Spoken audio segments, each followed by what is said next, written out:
De volta com o Educador Entrevista, nós vamos falar um pouquinho aqui com o Carlos Pimenta a respeito do segmento aqui de obras e planejamento do município.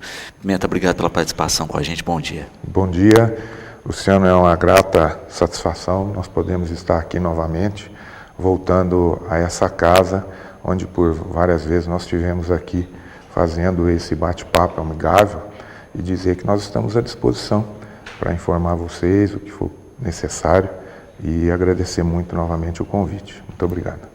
Pimenta, logo no início do ano, na transição da gestão, né, nós conversávamos a respeito da problemática que se apresentava, né, em especial com a infraestrutura do município, e se falava disso, né, do mapeamento que estava sendo feito com relação, em especial, a asfalto, né, na cidade. Como é que foi esse levantamento, né, Pimenta, até para a gente ter uma visão geral dessa problemática? Nós fizemos realmente, a pedido do prefeito Zé Luiz, a população toda sabe, é uma pessoa muito atenta, muito preocupada com a questão de todos os aspectos municipais e realmente a malha viária se apresentava de uma forma aonde preocupava a todos nós, em especial ao prefeito Zé Luiz. Fizemos um mapeamento detalhado de toda a malha viária e, inicialmente, a prioridade era, na realidade, as artérias principais, né, das quais a Educadora está sediada em uma delas. Por que as artérias? Porque, na realidade, é onde o fluxo é maior dos veículos. E, posteriormente, num estudo econômico-financeiro, verificar junto à questão financeira das possibilidades financeiras que o município tinha. Não é possível nós, vamos dizer, irresponsavelmente, fazermos uma ação de imediato onde surtiria algum efeito positivo e depois teríamos que brecar a operação pela ausência ou a não condição de pagamento. Nós tivemos juntos, inclusive, várias vezes, e você me perguntava a respeito, esse mapeamento foi passado ao prefeito Zé Luiz, com a nossa preocupação de que, inicialmente, qual seria a possibilidade financeira. Junto à questão da Secretaria de Finanças, né, foi feita uma avaliação, porque havia, inclusive, a necessidade de imediatamente iniciar a ação. E o prefeito, então, marcou para o dia 3 de abril, o início a chamada Operação Tapa Buraco, e assim foi feito. Nós fizemos uma licitação para a compra do concreto betuminoso usinado a quente, que é o mais recomendado para aquela oportunidade, porque ainda nós tínhamos um período chuvoso, e iniciamos a aplicação, sempre com o cronograma avaliando a questão financeira e a questão física. Aplicamos até a presente data em torno de 150 toneladas de concreto betuminoso a quente, conhecido asfalto quente. E também, na sequência, Luciano, nós iniciamos a aplicação do usinado, do pré-misturado a frio. E já podemos dizer que aplicamos da ordem de 550 toneladas também do usinado a frio. É evidente que o que nós gostaríamos seria talvez um pouco mais do que nós estamos conseguindo fazer. Mas todos nós, Luciano, nós agora há pouco estávamos comentando, nós não vamos a um supermercado e compramos irresponsavelmente. Nós levamos ali uma pequena listinha, um pequeno apanhado orçamentário do que vai ser possível, né? E, evidentemente, dentro dessas possibilidades, a gente, ainda hoje de manhã, falava com o prefeito Zé Luiz, nós não temos nenhuma dívida na questão do recapeamento, propriamente dito, falando do tapa-buraco. Nós tivemos a semana passada a visita do Corpo Técnico da Caixa Econômica Federal, veio nos visitar na questão do recapeamento da Vila Lídia, porque na outra administração do Zé Luiz foi feito uma boa parte do bairro Vila Lídia, que é um dos bairros mais sofridos nessa questão. E os técnicos avaliaram o nosso projeto, foi aprovado, quer dizer que o restante da Vila Lídia deverá ser recapeado, passará primeiramente pela questão do tapa-buraco, em seguida o recapeamento. E também 50% aproximadamente do Distrito Industrial Rudolfo Kamenzek, também estiveram visitando, verificando todas as questões, né, de a planilha orçamentária e o cronograma físico-financeiro, de forma que essas duas obras, o distrito é pavimentação. Essas duas obras, né, o distrito da ordem de R$1 milhão e o recap da Vila Lídia da ordem de R$500 mil. Quer dizer que isso é uma notícia muito boa. E isso a gente viu graças a esse trabalho de empenho de ir ao Estado e a Brasília para tentar recursos para essas ações. Não há dúvida, você conhece tão bem quanto a gente, o prefeito Zé Luiz é um guerreiro, é um trabalhador incessante, né? Um ritmo alucinante de trabalho, do qual ele nos cobra também. Não é verdade? Nossa. Ele nos cobra. Até muitas vezes ele fala, vocês me perdoem, mas eu acho que é por aí o caminho. E ele é frequentador assíduo, né? Tanto do Palácio do Governo, quanto do Gabinete de Deputados. E isso que nós estamos conseguindo é fruto realmente desse trabalho incessante, diuturno. Muitas vezes a gente entende, né, até perturbador. Recentemente, um agente em Brasília, engenheiro Carlos, o senhor me ligou de novo, o senhor ligou ontem. Eu falei, olha, você me desculpe, é o meu papel, porque o prefeito me cobra e eu passo as informações rigorosas para ele. E você me disse que me ligaria hoje. Pois é, mas ainda são 3 horas. Eu falei, pois é, mas eu me preocupei em saber se evoluiu alguma coisa a respeito. E isso tudo, eu acredito, Luciano, que num futuro não muito distante os frutos virão, como já estão vindo. Sem dúvida. E nós passamos por um problema também dessa questão de que em vários bairros da cidade o tempo de durabilidade do asfalto, né, quando a gente pensa num produto aí a gente fala da validade, né, mas parece que em várias áreas o asfalto de fato perdeu essa validade. O asfalto ele é na realidade um pavimento que nós chamamos hidráulico pela sua movimentação, assimilação das cargas. E estava dizendo agora para você, hoje nós iniciamos a operação Tapa Buracos no bairro Ouro Verde, que é um bairro muito sacrificado e que se apresenta num estado de deterioração assustador. E acompanhando logo pela manhã, você pode verificar que a fadiga do material ela é em estado avançadíssimo. Nós fazemos então, dentro do critério técnico, extraímos todo o material pulverulento, o material solto, né? E ali nós temos buracos que vai, na realidade, precisar, além do preparo, propriamente dito, uma grande parte de recap.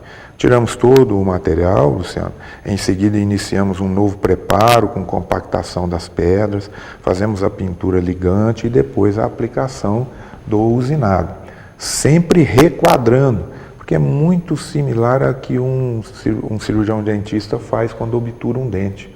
Ele tira todo o material que porventura possa estar em situação de desgaste ou que futuramente possa vir desgastar. E em seguida recompõe. Porém, o que a gente observa, Luciano, é que na recomposição, o que nós recompusemos, ele não apresenta problema. Apresenta onde? Ao lado. Então você pode ver que o pavimento ao lado, ele está todo mapeado, já fissurado e fadigado. Se não me falha a memória, quarta-feira no gabinete, você esteve lá anunciando a sua visita a São Paulo, na quinta, né? Nós comentamos a respeito, e você ainda disse, né, Pimenta, fotografa, né, o anterior, e é o que nós temos feito. E surpreendentemente, na delimitação do que nós estamos fazendo, ao lado ele se deteriora em seguida. Vocês devem ter percebido algumas artérias principais, como a própria Moacir Dias, a 14 de março, nós já fizemos pela segunda vez a operação tapa-buraco. Porque na realidade o que acontece? Onde nós fizemos, ele se apresenta num comportamento ok, respondendo tecnicamente. Mas ao lado, onde se inicia um processo de deterioração, se não fizermos a cada praticamente 30 dias uma revisão, evidentemente nós vamos ter a consequência disso, Luciano.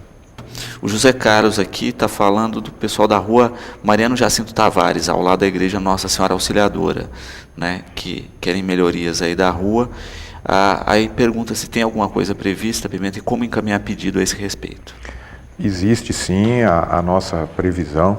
Evidentemente, Luciano, ela sofre às vezes algumas alterações, até por conta de que Além da operação tapa-buraco, é importante que a população saiba que todos os dias nós temos, por exemplo, manutenções de redes, a própria prefeitura abre buracos para que sejam recompostas redes, tanto de esgoto, tanto de água, e às vezes de modo como aconteceu a semana retrasada, lá no Central Park, onde a gente vinha observando uma questão de algum vazamento na adutora, e quando descobrimos, ao fazer a operação, demanda, vamos dizer, na realidade, uma atenção maior de toda a equipe para que se faça a abertura, a recomposição e em seguida fazemos a recomposição do leito e assim sucessivamente. Mas existe sim, nós devemos estar entrando no Auxiliadora, fazendo o serviço que o bairro merece. Recentemente nós praticamente concluímos o Nova Alvorada, inclusive com reformulação daquela rotatória que interliga o Nova Alvorada com o Francisco Pupim, que se fazia necessário ali uma recomposição total da rotatória, de forma que resolvemos essa questão. Hoje é importante que saiba a nossa população de que estamos iniciando em conjunto com lá junto a Geraldo Marinheiro e a Ayrton Senna, uma grande obra viária que é a rotatória que vai interligar o Jardim Veneza juntamente à malha viária do município.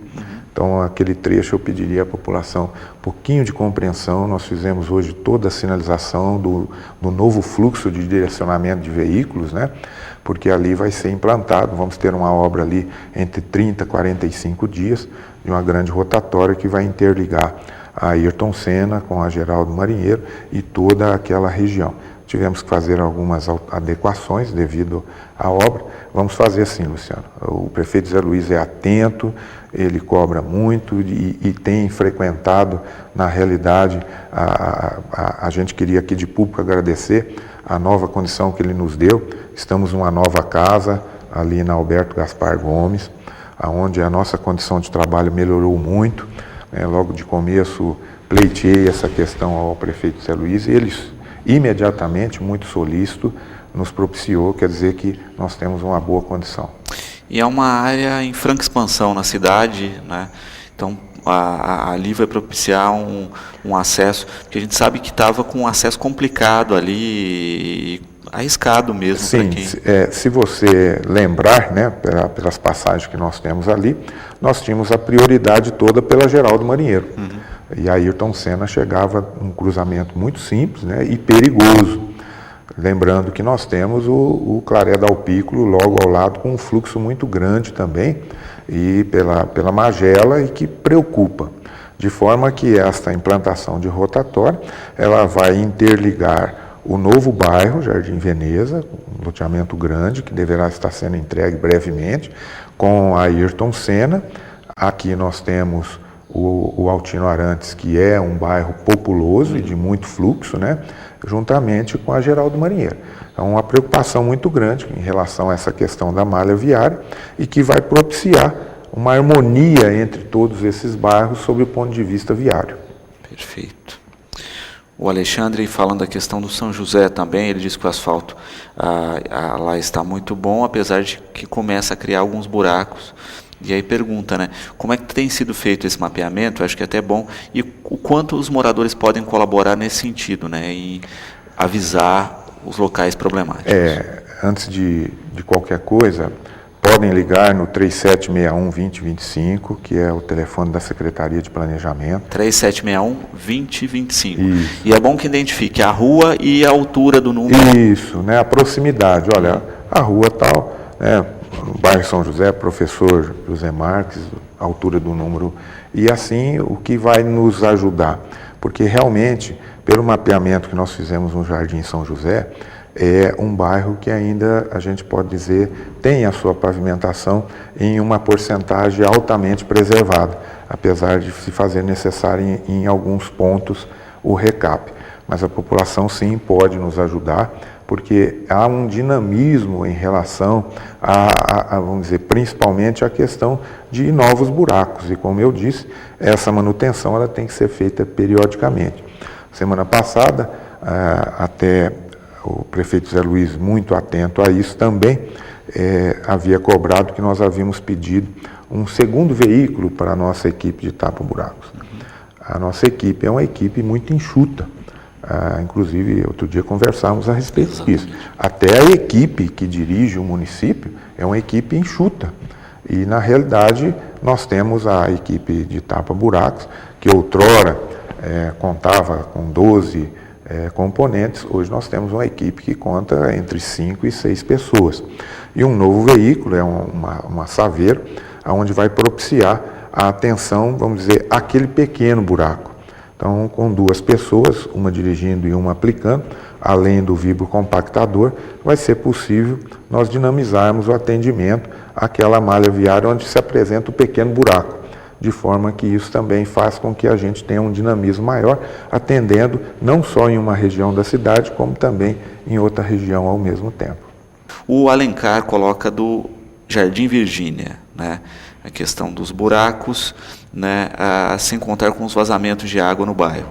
Conserta um vazamento, mas, né, aí fica o asfalto para recapear, né? O Virgínia apresenta um problema constante nessa história, até em função da qualidade do material empregado, né, Pimenta? Não há dúvida. Nós temos ali a derivação da rede pública, que nós chamamos de derivação predial, e essa derivação tem apresentado, ao longo da sua vida útil, vários problemas.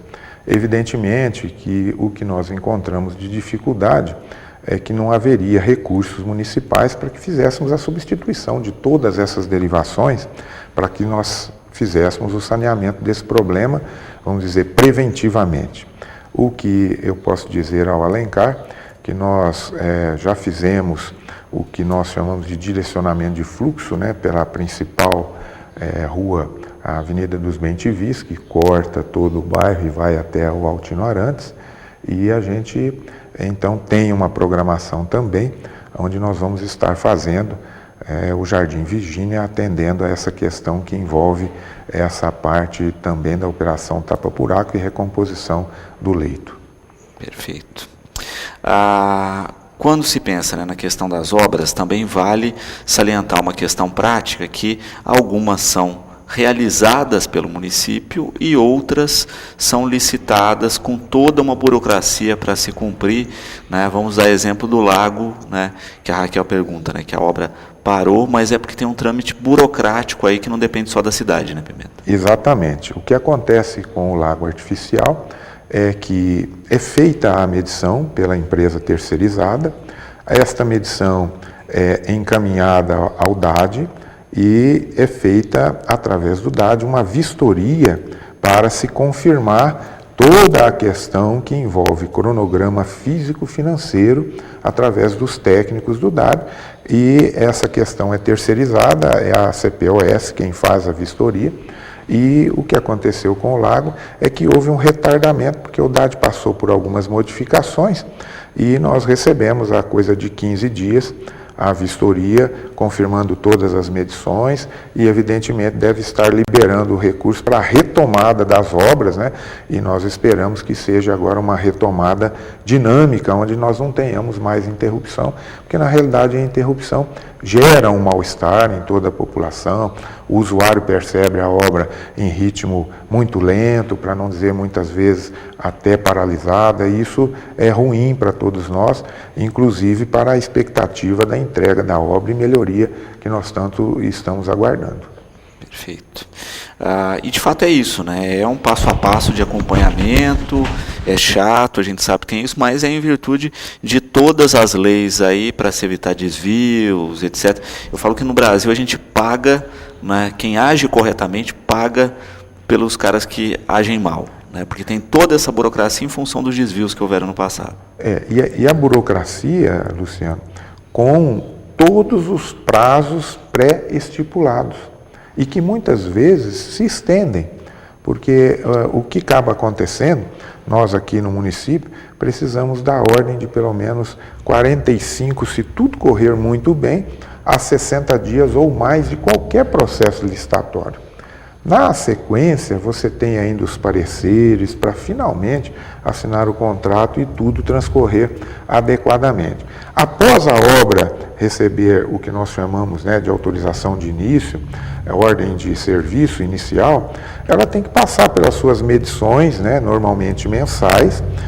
Em seguida é encaminhado ao órgão que é o gestor, muitas vezes Caixa Econômica Federal, as obras vinculadas ao turismo é o DAD, o Departamento de Apoio e Desenvolvimento das Instâncias, né, turísticas do Estado de São Paulo, e você tem presenciado muito o nosso companheiro Jordão.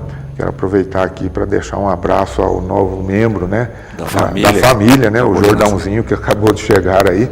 Que Deus abençoe e dê a ele saúde, né, e vida longa. Mas o que acontece é que quando a gente se depara com todos esses trâmites, o que você falou é perfeitamente verdadeiro. É toda uma burocracia no intuito de se evitar, né, os desvios, no intuito de evitar o mau uso do dinheiro público, né, que é muito importante. E isso tudo, evidentemente, nós temos o maior critério possível para seguir sempre dentro das normas, adequado rigorosamente ao que foi proposto na licitação em relação ao que é aplicado, né? E, evidentemente, nós temos as obras, por exemplo, do DAD, elas são norteadas pelas unidades que nós chamamos, né, para licitação, pela cartilha do CPOS. Então, toda unidade a ser municiada pelo DAD segue rigorosamente aquelas unidades, para que fique fácil depois eles poderem vir e fazer a verificação daquele valor. Na questão da educação também nós temos uma cartilha onde nós seguimos rigorosamente. É bastante complexo, Luciano. Quando se pensa, né, Pimenta, nessa questão das obras e da infraestrutura, é um dos setores e um dos segmentos mais complexos da cidade, porque está com a estrutura toda nas mãos. Vamos pensar em todas as escolas municipais, em cada rua, hoje toda a troca de iluminação pública, todos os prédios que são do município ou que estão alugados pelo município, toda a rede de abastecimento de água, toda a parte de manutenção e de limpeza pública, transporte. Então é uma gama de serviços, né, na mesma secretaria e num período com escassos recursos para dar conta disso. Não há dúvida. Nós podemos dizer, o pessoal às vezes comenta com a gente, você já deve ter visto, às vezes a gente comentar, sobrevivemos mais hoje, porque quando você tem recursos que propiciam, inclusive, né, a questão não só da criatividade, mas da efetiva aplicação, isso se torna mais viável. O que acontece é que os recursos são escassos a nível federal, estadual e municipal. A ponto de nós, recentemente, o prefeito mandou à Câmara a possibilidade de reparcelamento das dívidas que ocorrem, né, tanto na questão de ISS quanto na questão de IPTU e também da água, aonde vai propiciar uma entrada de recursos e, evidentemente, reaplicação no próprio serviço, da ordem que nos ajuda muito, onde você mesmo citou. Então, nós temos manutenções diárias em todas as prestações de serviço. Nós temos manutenções diárias na prestação de serviço de distribuição de água potável, na realidade, na coleta e destinação do esgoto, na questão da coleta do lixo domiciliar urbano e assim sucessivamente, na questão que demanda a parte de transportes, ou seja, a cidade não para. Ela é complexa sob o ponto de vista e hoje nós temos uma malha viária da ordem de praticamente 240 quilômetros, né, uma malha extensa. A cidade está crescendo, nós temos praticamente 7 loteamentos já expedido, né, a questão de diretrizes, alguns dos quais, como o Veneza em franca implantação do próprio loteamento. Nós temos outros com aprovação final e Batatais hoje não é mais uma cidade que a gente pode dizer restrita aos bairros, né, outrora grandes. Nós temos também uma extensão muito grande e que merece toda a atenção, todo o zelo, todo o cuidado, Luciano. Sem dúvida. Quando se pensa também, né, na questão estrutural, né, Pimenta, a gente falava da questão dos bairros que apresentam esses problemas, né, com asfalto, etc. E é uma coisa que o Alencar coloca, né? Não existe a possibilidade de fazer uma lei municipal, uma questão que exija uma qualidade maior de asfaltamento, dessa infraestrutura hidráulica, etc. Estivemos trocando uma ideia com o prefeito Zé Luiz e já vamos aplicar nos novos loteamentos que forem ser entregues para o município, onde nós vamos exigir com relação ao asfalto, ao pavimento asfáltico, de que ele nos apresente laudos técnicos, laboratoriais, confirmando, né, o perfil do asfalto aplicado, a sua qualidade, evidentemente como garantia maior de tudo isso. Um acompanhamento mais de perto, na realidade, dos engenheiros da Secretaria, em relação à questão da distribuição de água, também a coleta de esgoto, as galerias de águas pluviais. Então nós estamos atentos, já nos reunimos com a equipe, de forma que nós tenhamos mais essa garantia. Você citou agora há pouco, aproveitando para esclarecer, nós temos uma questão ainda de alguns pontos da cidade com a troca um pouco deficitária das lâmpadas. A licitação está saindo da Procuradoria Jurídica, recebendo o ok. Em seguida, esse ok, o prefeito Zé Luiz deve autorizar a sequência de compras e substituição, porque algumas lâmpadas de algumas potências nós temos em estoque, outras nem tanto. Alguns munícipes, inclusive, têm feito doação no sentido de fazer. E de forma que a gente tende a resolver também essa questão da iluminação pública, que acabou ficando para o município, o que é um ônus muito grande, né? A questão operacional disso. Todo dia, por volta de 18h30, o nosso pessoal vai a campo, já com toda uma formatação, fazendo a substituição, revendo os pontos e efetuando o serviço. Perfeito. Na questão da limpeza pública, né, a gente teve, infelizmente, essa problemática com o aterro, né, que está sendo feito o descarte em outra cidade, e uma das nossas espectadoras aqui coloca essa questão, né? Ela diz que tem um sofá velho para descarte e não sabe como proceder, Pimenta. Como é que estão com essas questões aí? Na realidade, Luciano, com a interdição do aterro sanitário, nós tínhamos anexo ao aterro a operação irregular do que nós chamamos de inerte. Toda sorte de resíduo, principalmente o resíduo da construção civil. E, evidentemente, como ele estava na mesma área, foi também interditado. Já é sabido que nós temos a ocorrência da interdição devido à proximidade com o aeroporto, o que ocasionou este problema. Muito bem. O resíduo sólido doméstico é direcionado a um aterro licenciado na vizinha cidade de Salles Oliveira, porém, o resíduo da construção civil, né, o RCC, e outros materiais, eles só podem ser destinados momentaneamente no aterro de Jardinópolis, que está preparado para essa recepção. Porém, nós temos trabalhado intensamente e o nosso ponto final para reabrirmos, nós temos inclusive a fase final da licença que está em São Paulo, onde nós estamos pleiteando a reabertura de um aterro. Porém, o que ocorreu de bom nisso tudo é que nós temos alguns empresários, um empresário inclusive de Batatais, que nos procurou, nós passamos as orientações pertinentes e a informação que eu tenho que está praticamente em fase de implantação, um aterro para recepção também do material inerte, o que vai desafogar sobremaneira a prefeitura. Porque o que antes era feito, Luciano, é que a prefeitura recebia tudo, ficando com ônus, inclusive, de toda essa despesa. Então nós fizemos uma orientação, o pequeno fretista, os carreteiros, né? No caso desse sofá, ela deve contratar um carreteiro que vai retirar o sofá e fazer o destino correto, porque nós também estamos atentos para aqueles que fazem o descarte inadequado, principalmente na periferia da cidade, onde a Guarda Municipal, na presença do seu superintendente, o Bocardo, a quem eu quero agradecer muito pela atuação que tem sido feita.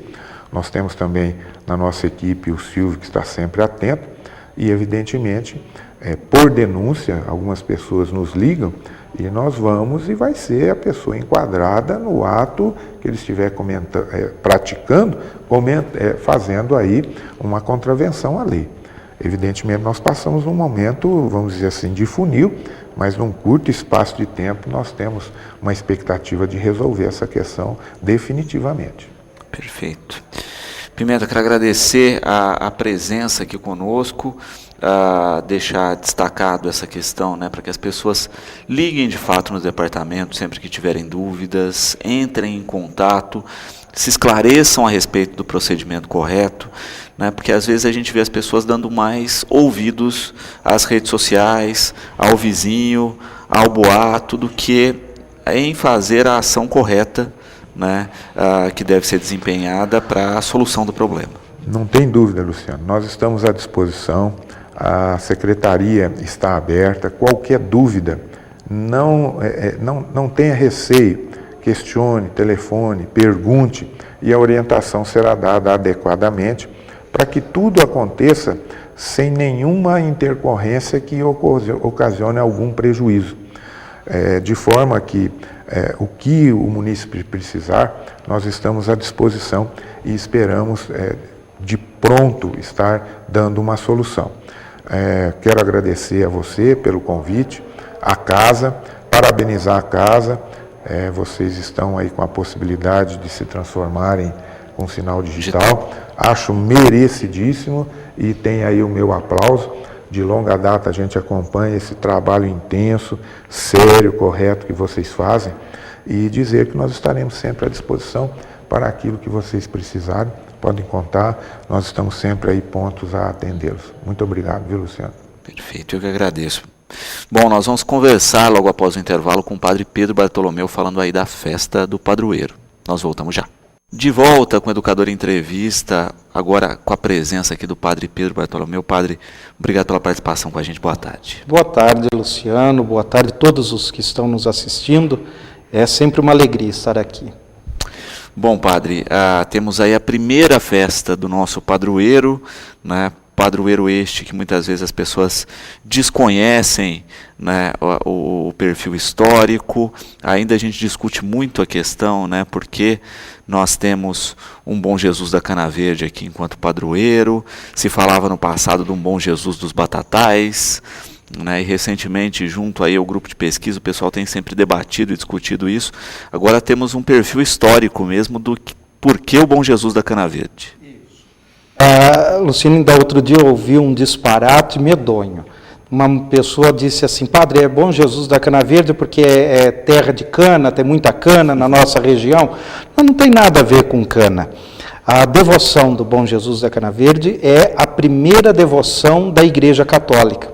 Isso graças a uma pesquisa que o professor Sérgio Amaro fez para nós, descobriu a raiz dessa devoção. A Armênia, no século III, antes mesmo de Constantino, oficializou o cristianismo como religião oficial do Estado, a religião oficial na época do Império. E adotou os passos da Via Sacra. Por que adotou os passos da Via Sacra? Como nós sabemos, os judeus, todos os anos, precisavam visitar o templo. E, assim, o cristianismo herdou essa herança do judaísmo, de todos os anos percorrerem os passos da paixão de Jesus.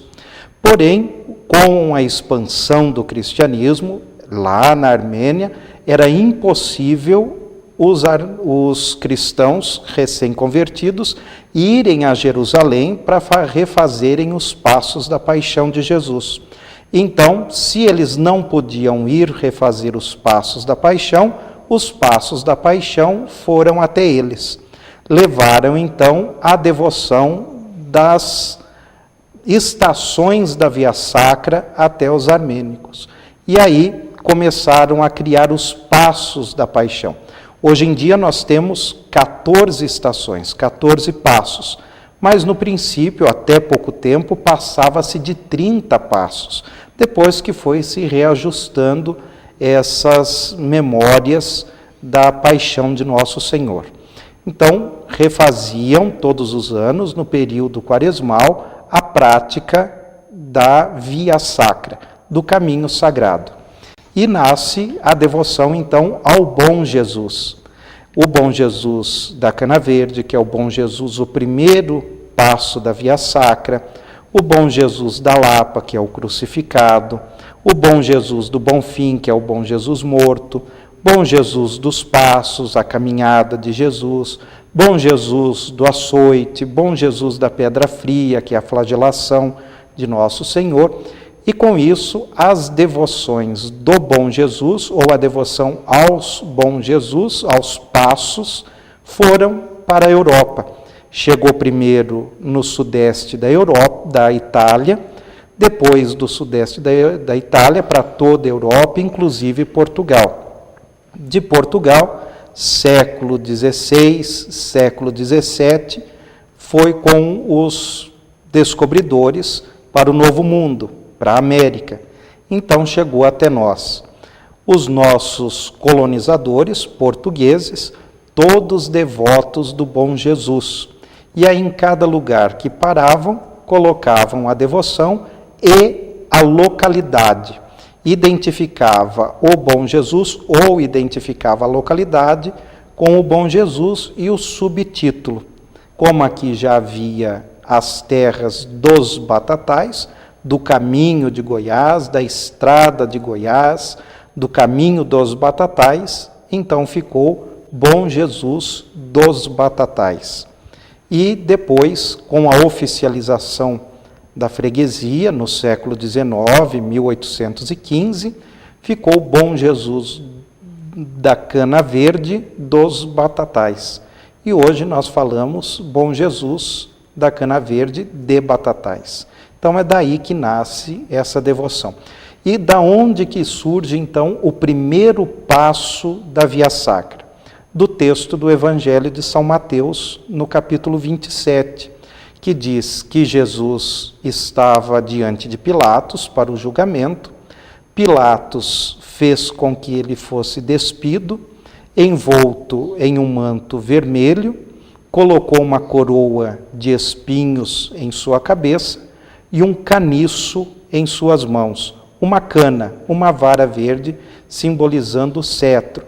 Era o rei dos judeus, mas um rei de gozação, um rei de palhaçada, uma forma de satirizar o reinado de Jesus, que disse que tinha vindo implantar o reino de Deus, e que eles confundiram tudo e até hoje não entenderam qual é o reinado de Jesus. É bom enfatizar isso, né? Quando a gente fala dessa cana, não é a cana de açúcar. Não, é um ramo verde. Não tem nada a ver com cana de açúcar, é um caniço, uma vara verde. Como, por exemplo, hoje em dia, ao longo do Nilo, dá para ver como se fosse um papiro. Hoje, na nossa região, nós temos aquilo que chama de bambuzinho. Então, é uma vara verde com folhas na ponta. Então, não tem nada a ver com cana. Tanto porque nem havia ideia de cana-de-açúcar nesse período. Coincidentemente, aqui tem o plantio da cana, mas não é por causa disso. Padre, a programação religiosa já teve início? Já, Luciano, nós começamos a programação religiosa do padroeiro no dia 2 de julho. Então, o mês de julho todo foi um mês missionário. Todos os membros de movimentos pastorais, irmandades, serviços da nossa paróquia saíram em missão. Foram visitar as casas de enfermos, de idosos, as casas do limite da nossa paróquia. E a imagem do Bom Jesus, nesse período missionário, também saiu em missão, ou em peregrinação. Foi visitar as paróquias, que são todas filhas da paróquia Bom Jesus. Então, no dia 2, nós iniciamos essa peregrinação na paróquia de Santa Rita, lá no Simária. O padre Neuci celebrou a Eucaristia no santuário, representando todos os paroquianos da paróquia de Santa Rita, e eu, com a imagem do Bom Jesus, celebrei naquela paróquia.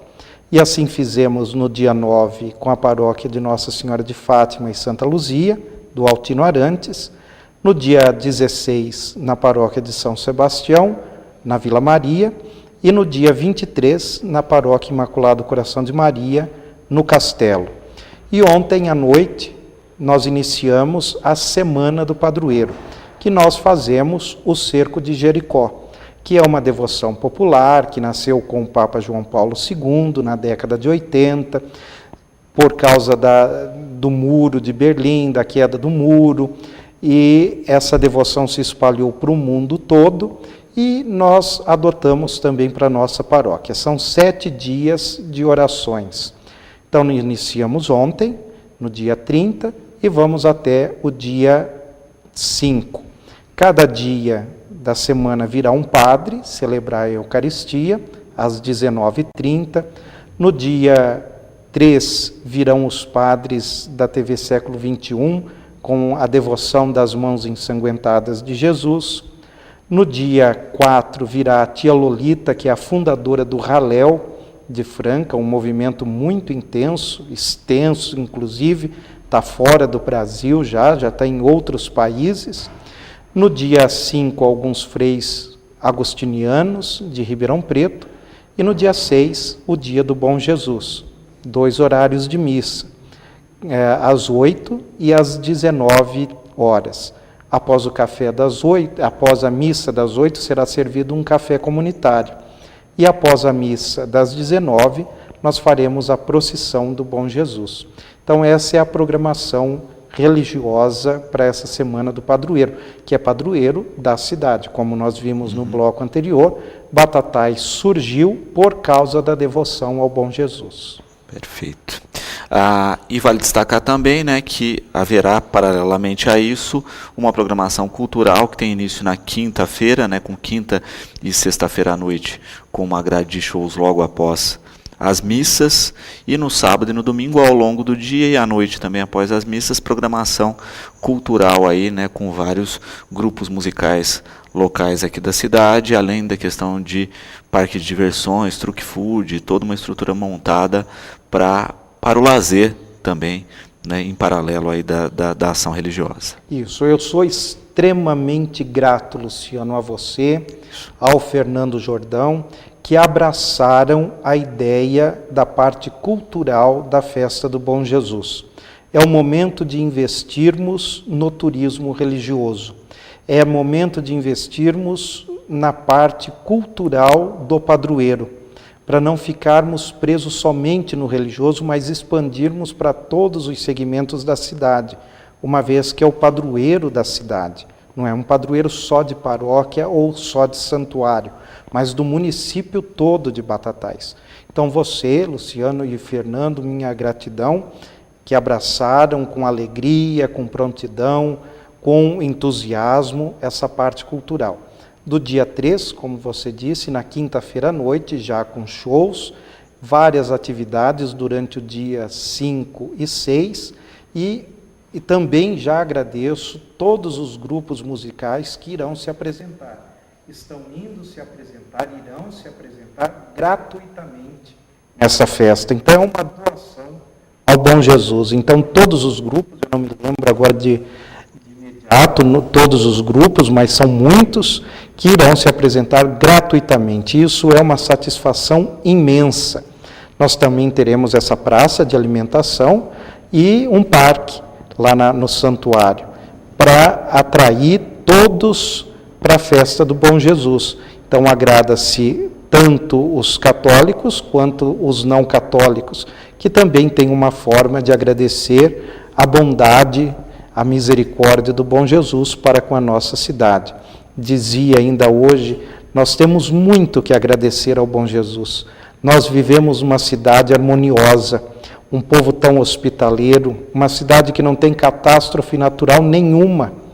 Temos aí a violência própria do nosso tempo, mas mesmo assim em baixo nível, em baixo índice. Temos que agradecer muito ao Bom Jesus. É a semana que temos para isso. Perfeito. E de fato, né, padre, converter uma questão histórica, que às vezes fica relegada e esquecida, a mais uma ação de recursos de consolidação mesmo da nossa instância turística, né? Exato, é a instância turística. desenvolveu o turismo.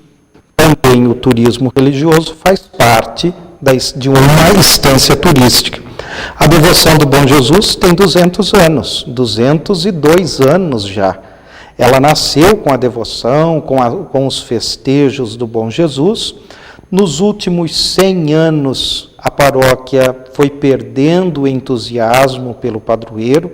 Depois, nos últimos 60 anos, mais um pouco, por causa da criação das outras paróquias. Então, enfatizou mais os santos padroeiros das demais paróquias do que o Bom Jesus em si.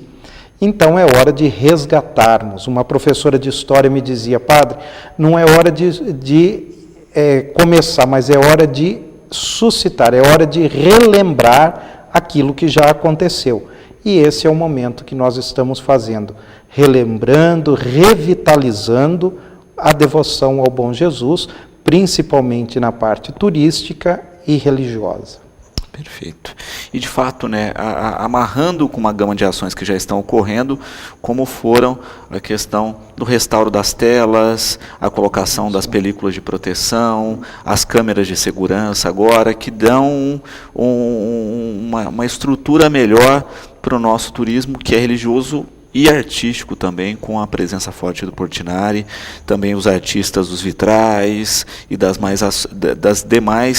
demais pontos aí que deixam o nosso santuário com uma referência também arquitetônica, né? Então tem todo esse conjunto que auxilia muito na visitação. Isso, Luciano. Batatais tem tudo nas mãos para crescer turisticamente. Uma arquitetura sem igual na nossa região. É a arquitetura mais bonita que nós podemos encontrar em templo religioso. Depois, o conjunto artístico das obras de Portinari, o maior acervo sacro de Cândido Portinari. Outros artistas, como o Del Fávero, como o autor dos vitrais, o Roberto Bergamo e tantos outros artistas que temos Mozart Pelá, que temos dentro do santuário. Agora foi implantado esses vidros protetivos às obras da Via Sacra, da Sagrada Família e da fuga para o Egito. É o primeiro município no Brasil que tem esses vidros protetivos. Eles são vidros europeus que fazem parte dos museus da Europa e que agora vieram para o Brasil. Trouxeram essa empresa, a Devera Artes, trouxe para o Brasil e implantou no santuário esses vidros que protegem, são antirreflexo, protegem contra os raios UV, ultravioleta, e também protege contra a ação do tempo. Então, são coisas que nós temos para apreciar e cultivar como atrativo, chamariz para o turismo. E o religioso, que é a paróquia mais antiga da arquidiocese. Na arquidiocese de Ribeirão Preto, é a única paróquia que contém ainda várias irmandades. Dentro da paróquia, nós temos todos esses, a devoção popular, que é a devoção ao Bom Jesus, tudo antes as outras cidades. Então, temos muito a crescer e valorizar. A Lúcia parabenizando o padre pela iniciativa, né? A Antônio Carlos também, né, tem que se destacar essa questão fundamental da nossa história, né? E o Gilberto reforçando, né, que nós temos uma gama de elementos no nosso templo, no nosso santuário, e que muitas vezes não se conhece. Ele cita, por exemplo, a questão das relíquias. Muito bem, obrigado a todos que estão nos assistindo. E, Gilberto, é verdade, nós temos 6 relíquias no santuário. Nenhuma igreja da nossa arquidiocese tem tantas relíquias assim. Uma igreja próxima à nossa que tem relíquias é a Catedral de Franca, mas que também só tem uma. Nós temos 6 relíquias, ou seja, 6 túmulos de santos. Nós temos um pedacinho do osso do Frei Galvão, um pedacinho do osso de Madre Santa Paulina, nós temos um pedacinho da roupa de Santa Rita, a relíquia do altar principal. Então, são um pedacinho do osso de Santa Maria Gorete, são muitas relíquias, um pedaço da roupa de São João Paulo II. Então, são muitas relíquias. Relíquia significa pedaço de, resto de. Então, quando se tem uma relíquia em um lugar, é como se fosse o túmulo daquele santo. Então, esse santo, nós podemos dizer, esses santos estão sepultados no nosso santuário através do fragmento do osso de seu corpo. Isso é muito importante. Além de ter esse valor religioso, esse valor teológico, esse valor piedoso da devoção popular, também é um valor místico. Nós podemos ter esse contato com esses santos. Esses santos habitam entre nós pelos restos mortais. E aí recebemos as recompensas, os favores celestiais. Perfeito. Aqui também com a gente o Alencar, né, mandando um grande abraço ao Padre Pedro por resgatar a nossa história e aprender aí de forma simples como o Padre nos coloca, né, e cita a frase, né, o conhecendo para amar, né, não posso amar aquilo que não conheço, e o Padre Pedro nos leva de fato a conhecer e amar a nossa história. Ele diz que é muito bonito isso, né, muita gente não tem acesso ou não tinha acesso a esses conhecimentos. Muito obrigado, Alencar, muito obrigado por nos acompanhar, obrigado por esse valor. Essa frase é de Santo Anselmo de Cantuária, só amo aquilo que conheço e só conheço para amar, uma frase filosófica de Santo Anselmo.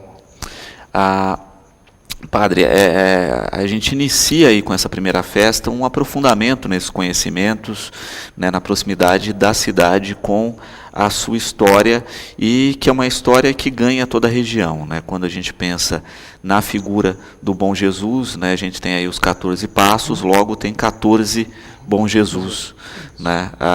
E é interessante isso, ver como a região, nós temos os Bom Jesus da Lapa, né, muito fortes aí, né, e o do Bonfim também pontuados aqui na região. É interessante isso, e o que se começa a pensar até isso, né, no percurso do Bom Jesus aqui na região. Isso, Luciano. Nós estamos no primeiro passo da Via Sacra, na primeira estação. Na Arquidiocese de Ribeirão Preto existem outras paróquias denominadas Bom Jesus, como, por exemplo, Jardinópolis, a Bom Jesus da Lapa, que é uma devoção que surgiu na Bahia. Ela é mais antiga do que a nossa. Então, qual que é a diferença? A imagem apenas. Bom Jesus da Cana Verde, a imagem da condenação. Bom Jesus da Lapa, a imagem de Jesus morto na cruz.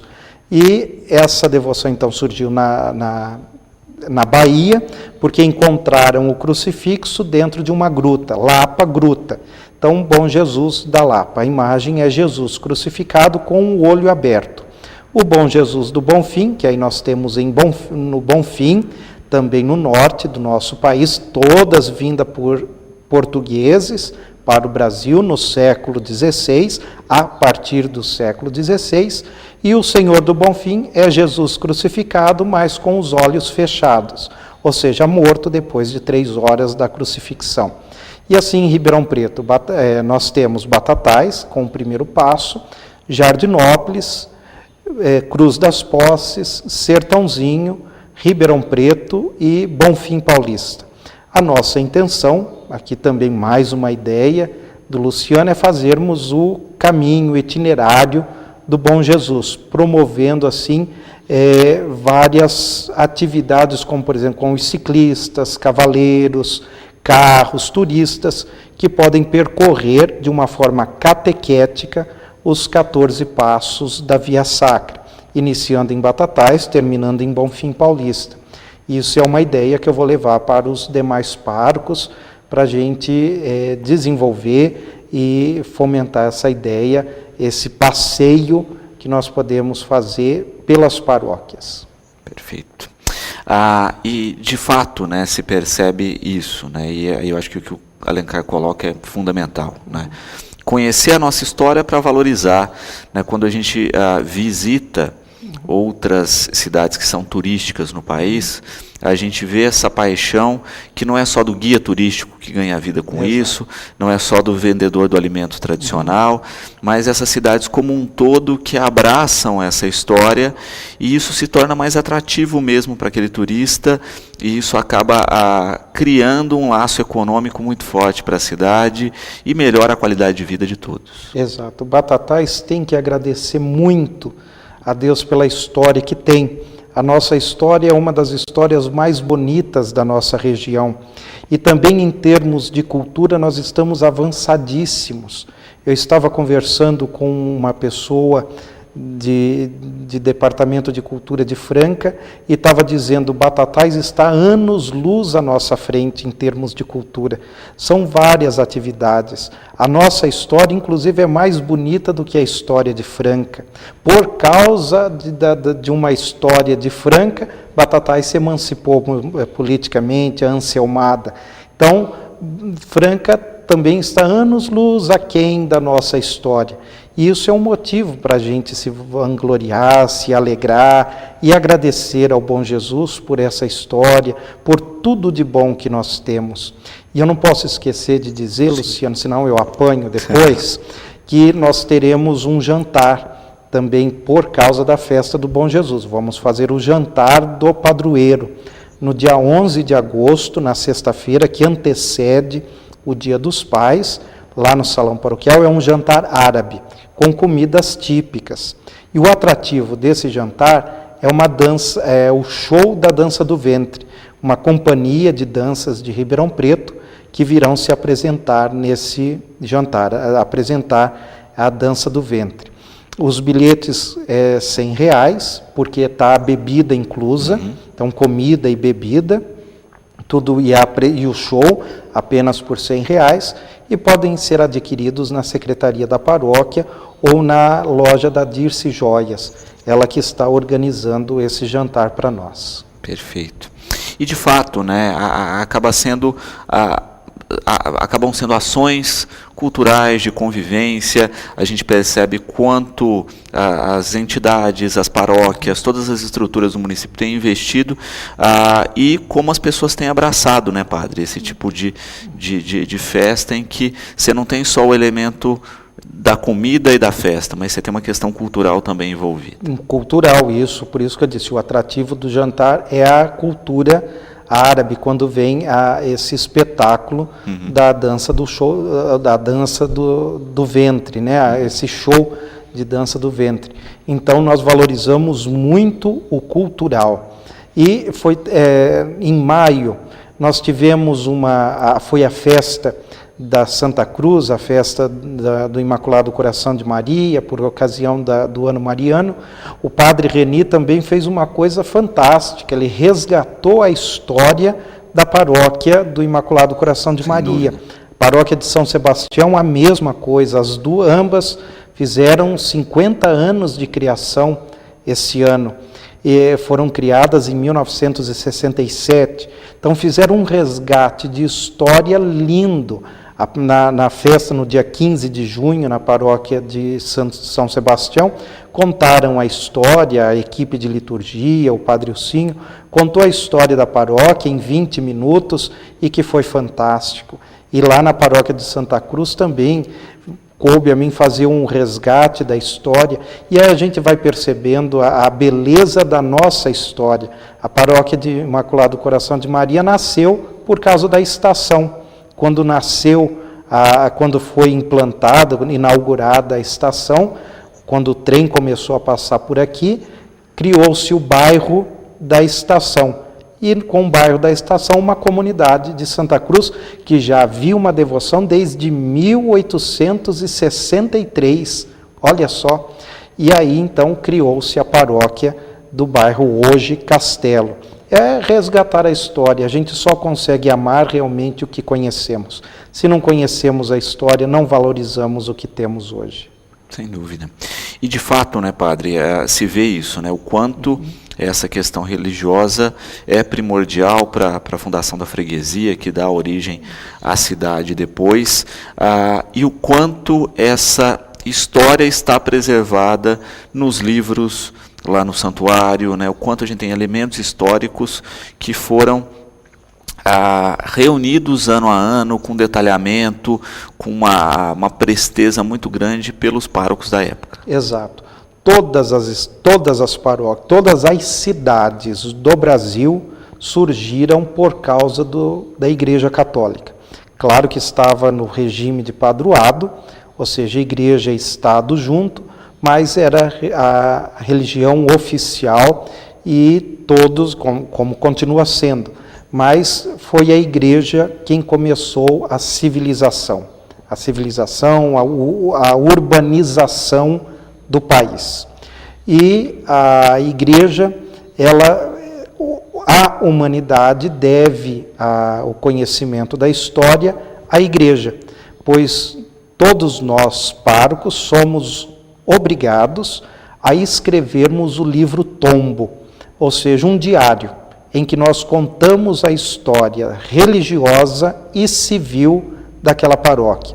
Então, eu relato no livro tombo tudo o que acontece na paróquia e tudo o que acontece na cidade. Daqui 100, 200 anos, olhando os livros, saberão que neste dia aconteceu tal fato. E assim nós temos em Batatais os livros tombo. A paróquia Bom Jesus tem livro tombo desde 1814. A de São Sebastião, Santa Cruz, desde 1967. As demais, desde quando se criou. A paróquia de Santa Rita, 2000. A de Nossa Senhora de Fátima e Santa Luzia, 2004. Então, assim, nós vamos conservando a história da nossa cidade. Perfeito. Padre, reforçando então aí o convite, né, para todos, para a parte religiosa aí da nossa festa do padroeiro. Isso, hoje então nós temos a missa às 19h30, às 18h30 já as orações do Cerco de Jericó, diante do Santíssimo Sacramento. Hoje quem preside a missa é o Padre Mateus Martins, da paróquia de Santo Antônio da Alegria. Amanhã o vigário de Altinópolis, que quarta-feira o reitor do seminário de Brodowski, na quinta as mãos ensanguentadas de Jesus, sempre todos os dias às 19h30. Na sexta-feira a presença da tia Lolita e no sábado os freis agostinianos de Ribeirão Preto. E a partir de quinta-feira a parte cultural com shows todos os dias. E eu vi na programação, agora estou me lembrando, no domingo, às 17 horas, a apresentação da banda municipal Dr. Washington Luiz, lá na praça também do Santuário. E no sábado à noite, a banda da Polícia Militar de Ribeirão Preto. Então, são vários elementos culturais que farão parte da nossa festa do padroeiro. Perfeito. E uma gama também de atrações aí que nós teremos e que vão ser divulgadas aí para toda a população.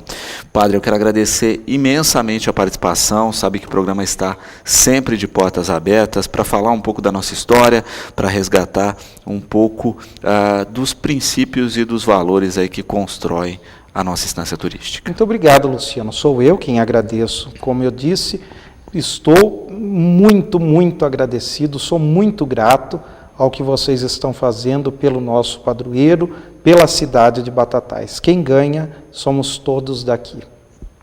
Bom, o programa de hoje vai ficando por aqui. Lembramos que 18h30 temos Cidade na TV, tá certo? Voltamos amanhã, como sempre, logo após o Fique Sabendo, com mais um Educador Entrevista, e você fica agora com a programação da TV Brasil.